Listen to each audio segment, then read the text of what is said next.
माझ्या मित्रांनो, जगा आणि जगू द्या. मीही आनंदात जगते, तुम्ही जगा. मी अंधारमय दुःखामध्ये पण सुख शोधण्याचा प्रयत्न करते. प्रकाशमय आयुष्य जगण्याचा प्रयत्न करते. वीज मीटर मलाच न देऊन माझ्यावर अत्याचार केलेला आहे.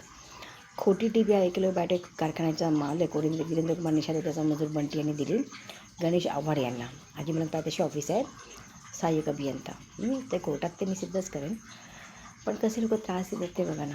माझी इन्कमिंगला वायर जोडलेलीच नव्हती. मी मीटरमधून होते आणि बिल पण भरलेलं होतं. तात्पुरती वायर विनंती करून मीटरमधून जोडली होती सचिन म्हात्रेच्या, आणि त्याला बिल पण दिलं होतं माझं मीटर लागेपर्यंत. आणि मीटरसाठी बऱ्याच वेळा प्रयत्न केले होते, अर्ज पण दिले, ते दोनदा तर ऑनलाईन पैसे पण भरले. बऱ्याच वेळा विनंती तोंडी लेखी दिली, माझीच विनंती अमान्य केली होती गणेश आव्हाड यांनी. इतरांचं ऐकून ह्या बाजूचं ऐकलं भाई होते कारखान्याचा भैया माणूस. ही महाराष्ट्राच्या मराठी माणसांची अवस्था आहे. माझ्या बाबांनी सांगितलं होतं, मानवता धर्म जपा. मी जपते, मी खूप माणुसकीने वागते, पण अन्याय सहन करू नका. बाबासाहेबांनी सांगितलं होतं. मी अन्याय सहन नाही करणार आहे. मला कोणी त्रास दिला त्यांना कायदेशीर धडा शिकवणार नक्की.